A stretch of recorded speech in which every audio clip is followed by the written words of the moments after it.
नमस्कार, मैं रघुनाथ प्रसाद आज नए वर्ष के अवसर पर अपने सभी सब्सक्राइबर्स और व्यूअर्स को नए शुभकामनाएं देता हूं। ये वर्ष आपके लिए बहुत ही मंगलमय रहे, पूरे परिवार के लिए। आज मैं स्पेशली उड़ीसा राज्य से संबंधित OBC non creamy layer certificate issue होने में जो कठिनाइयाँ आ रही हैं लोगों को, उसकी चर्चा करने के लिए उपस्थित हुआ हूँ।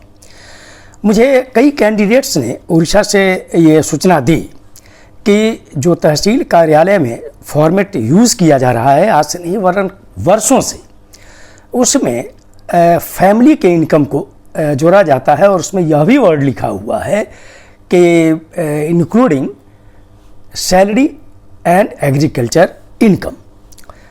जबकि वो जो पत्र मुझे व्हाट्सएप पर भेजा गया है वो अनसाइंड है, लेकिन चूँकि दो कैंडिडेट ने भेजा है इसलिए मुझे लगता है कि शायद यही फॉर्मेट है।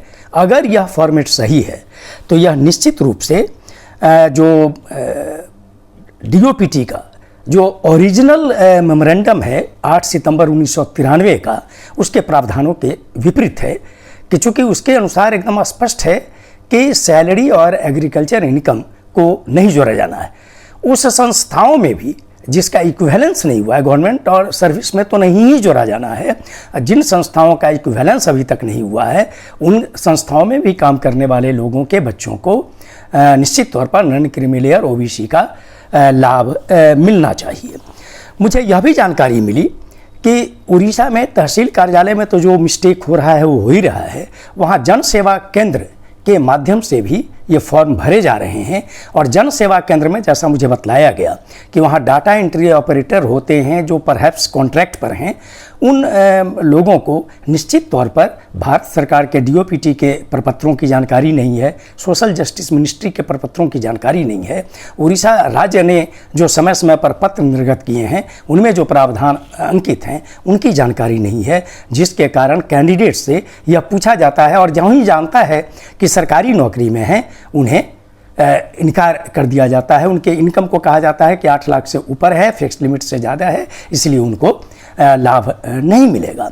मुझे उड़िया का हिंदी ट्रांसलेशन करके एक कैंडिडेट ने भेजा है कि उस तहसील कार्यालय में जो फॉर्मेट यूज हो रहा है अदर बैकवर्ड क्लासेस जो वहाँ पे socially and educationally backward class के रूप में मान्य किए जाते हैं, उनके लिए एक कैंडिडेट का जो डिक्लेरेशन लिया जाता है उसके ऊपर तो एक ये फॉर्मेट है इनकम का, उसमें लिखा हुआ है annual family income from all sources including salaries and income from agriculture land.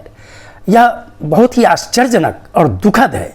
जो डीओपीटी का ऑफिस मेमोरेंडम 36/012 जो 8 सितंबर 1993 का है, इसके प्रावधानों के प्रतिकूल है।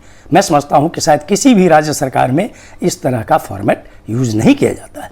मुझे एक कैंडिडेट ने उड़िया का हिंदी ट्रांसलेशन करके एक भेजा है जिसमें यह भी है कि इस फॉर्मेट के साथ इलेक्टेड जो सरपंच हैं या कैंडिडेट के घर के आसपास, एप्लीकेंट के घर के आसपास के जो लोग हैं उनसे एक विटनेस भी लिया जाता है। एक फॉर्मेट है, उस फॉर्मेट में भी यह लिया जाता है कि इस परिवार का कोई भी व्यक्ति सरकारी नौकरी में नहीं है। उसमें यह भी दिया जाता है कि यह कोई टैक्स पे नहीं करता है। मुझे लगता है कि शायद वहाँ पे जन सेवा केंद्र में या तहसील कार्यालयों में यह भी भूल हो रही है कि अगर कोई टैक्स पे कर रहा है या कोई सरकारी सेवा में है तो उनके बच्चों को नॉन क्रीमी लेयर सर्टिफिकेट बनाने में कठिनाई हो रही है। मैंने एक उड़ीसा सरकार का schedule tribe, schedule caste development, minorities and backward classes department के letter number 22,420/ST and SC OBC -22/2014 दिनांक 8/12/2016 को डाउनलोड किया। यह पत्र principal secretary revenue and disaster management को संबोधित है। इस पत्र में other backward classes, socially educationally backward classes को non creamy layer certificate issue करने में पूरे राज्य में तहसीलदारों के द्वारा गलत इंटरप्रिटेशन की चर्चा की गई है।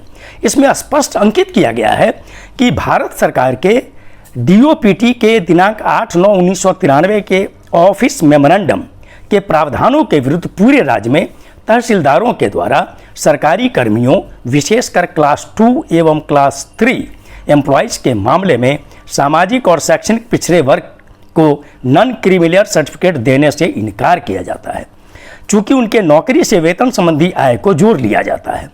इस प्रकार डिजर्विंग कैंडिडेट को समय पर बेनिफिट से डिबार कर दिया जाता है। इस पत्र में स्पष्ट अंकित है यह सर्विस सीकर्स को अनड्यू हरास किया जाता है। इस तरह के सेंटेंस को यूज किया गया है। उड़ीसा सरकार के इसी पत्र में ऑनरेबल हाई कोर्ट कटक के द्वारा रिट पिटीशन सिविल नंबर 10353/2015 आशीष प्रधान बनाम राज्य में दिनांक 4/3/2016 को पारित आदेश की भी चर्चा की गई है, जिसमें आवेदक के पिता के वेतन से प्राप्त इनकम को इर्रेलेवेंट बतलाया गया है। इस जजमेंट की प्रतिलिपि भी रेवेन्यू सेक्रेटरी को जो पत्र गया है प्रिंसिपल सेक्रेटरी को, उसमें कॉपी इनक्लोज की गई है। इस पत्र में भेदेन एवं कालाहांडी के तहसीलदारों के द्वारा socially educationally backward OBC non creamy layer certificate reject करने की चर्चा की गई है। इतने महत्वपूर्ण पत्र का एक अंश जो इंग्लिश में है, मैं उसे ज्यों का त्यों दोहरा रहा हूँ। इन view of the above, I would therefore request you to please intervene in the matter and issue suitable instructions to all Tahsildars and certificate issuing authority to follow instructions, guidelines meticulously in the matter of issue of OBC/SEBC certificates. Further, it is also requested to take necessary action against the Tahsildars for erroneous interpretation of government guidelines and non-issue of other backward classes/socially and educationally backward classes certificate to the eligible candidates. अब इतने महत्वपूर्ण स्थिति में मैं उड़ीसा के सभी राजनीतिक दलों से और साथ ही जो सभी राजनीतिक दलों के जो अन्य पिछड़ा वर्ग के socially and educationally backward classes के जो माननीय सांसद हैं, माननीय विधायक हैं, उन लोगों से अनुरोध करता हूं कि आप इस मैटर को गंभीरता से लें, चूँकि विगत 27 वर्षों से 1993 में ये रिजर्वेशन लागू हुआ है, उस समय से निश्चित तौर पर उड़ीसा के हज़ारों हज़ार जो डिजर्विंग कैंडिडेट हैं अदर बैकवर्ड क्लासेस के, उनको कठिनाई हो रही होगी और वे मजबूरी में अनरिजर्व्ड कैटेगरी में फॉर्म भर रहे होंगे। मेरा अनुरोध है कि उड़ीसा सरकार का जो 2016 का जो ये पत्र है, उसकी प्रतिलिपि न केवल रेवेन्यू सेक्रेटरी को जो गई है, उसकी प्रतिलिपि सभी कलेक्टर, सभी सब डिविजनल मजिस्ट्रेट और तहसीलदार को उपलब्ध करवाई जाए। सभी तहसीलदारों को स्पेशल ट्रेनिंग दी जाए कि सरकारी सेवा में हो या जिन संस्थाओं का इक्विवेलेंस नहीं हुआ है, उनके वार्ड्स के लिए जो वेतन से आए है इनकम है और जो एग्रीकल्चर से इनकम है, उसको नहीं जोड़ने का स्पष्ट दिशा निर्देश होना चाहिए, स्पष्ट ट्रेनिंग होनी चाहिए। जन सेवा केंद्रों में जो डाटा एंट्री ऑपरेटर्स हैं, उनको भी इस बात की ट्रेनिंग दी जानी चाहिए ताकि डिजर्विंग OBC कैंडिडेट को नॉन क्रीमिलियर सर्टिफिकेट प्राप्त करने में कोई दिक्कत नहीं हो। मेरा यह भी अनुरोध होगा कि तहसील कार्यालय में जो फॉर्मेट यूज हो रहा है, जिसमें स्पष्ट लिखा हुआ है family income, other backward classes के रिजर्वेशन में अदर फैमिली इनकम नहीं है, वो पेरेंट्स का इनकम है, इसको सुधार किया जाए।